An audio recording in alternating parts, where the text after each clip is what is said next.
Alors c'est vrai que chez moi j'ai vraiment une luminosité qui est pourrie et c'est pour ça que je sors tout le temps pour filmer. Mais finalement je crois que c'est beaucoup plus sympa comme ça.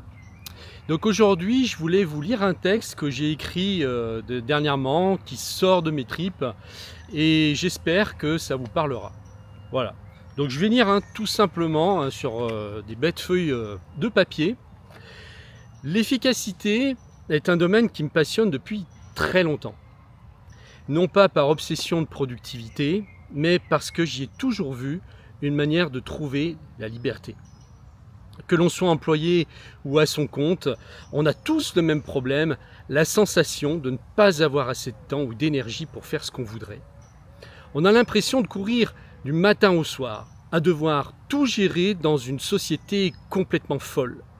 Et on se retrouve à devoir être une sorte de Superman ou Superwoman, parfait à tous les niveaux, ne jamais montrer la moindre faille, assurer devant ses amis, sa famille, ses voisins, afficher un grand sourire pour dire que tout va bien, même si vous êtes au bout du rouleau.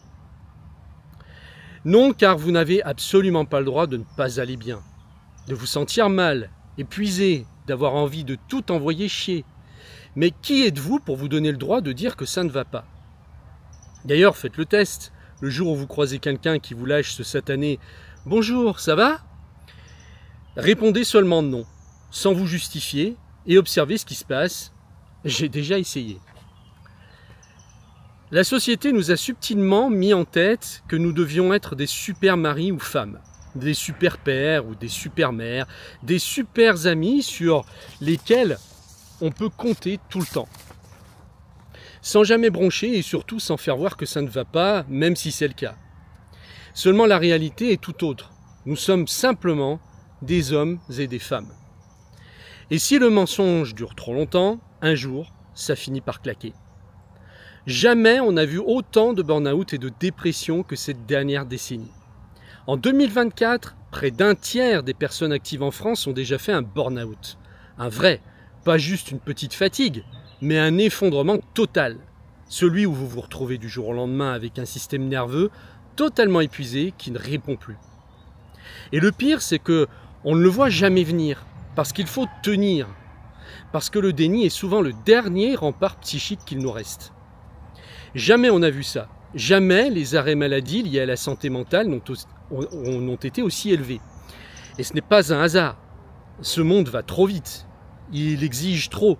Il ne laisse aucun temps de respiration. Nous sommes devenus, sans nous en rendre compte, des machines à performer qui n'ont plus le temps de se poser 5 minutes et de réfléchir. À ce niveau, l'IA fait mieux, et même bien mieux. Mais le burn-out, c'est le truc honteux que l'on doit absolument cacher, parce que vos remises en question sont trop dérangeantes pour votre entourage. Si vous vous posez trop de questions existentielles, vous allez devenir dangereux, voire une menace pour leur confort de surface. Oui, mais seulement, le burn-out, il est là. Alors on fait quoi? Je suis passé par une dépression il y a 6 ans, qui m'a laissé sur le carreau, parce que j'avais tout misé sur l'effort et la volonté. Je me suis retrouvé dans un trou noir du jour au lendemain, vidé de mon énergie psychique et physique, à tel point que j'ai cru à plusieurs moments que j'allais m'effondrer par terre en pleine rue et y rester. La noirceur était telle qu'elle était indescriptible. J'ai eu l'impression à ce moment-là de glisser dans un univers parallèle, une autre dimension où la joie n'existait pas et où il n'y avait plus rien à quoi se raccrocher. Vous vous retrouvez seul, même au milieu des autres. Une vitre blindée vous sépare des gens qui sont autour de vous. Vous criez, mais on ne vous entend pas. Jamais je n'avais pu imaginer qu'une telle douleur psychique soit possible. C'est ce qu'on appelle la dépression, la vraie. Vous êtes au fond d'un puits, avec un dégoût de vivre total, une perte de sens totale, et juste l'envie de mourir. Et le problème, c'est qu'on ne sort pas d'un état comme celui-ci en 3 jours, ni même indemne. C'est un énorme chantier qui s'étale sur des mois et des années pour se reconstruire. Il m'a fallu 1 an et demi pour commencer à sortir la tête de l'eau, et facilement 3 ans pour retrouver mon niveau d'énergie d'avant. Mais cet épisode de ma vie a été en même temps le plus formateur et le plus riche que j'ai pu traverser, car il m'a fait lâcher beaucoup de choses, dont une grande part d'illusions.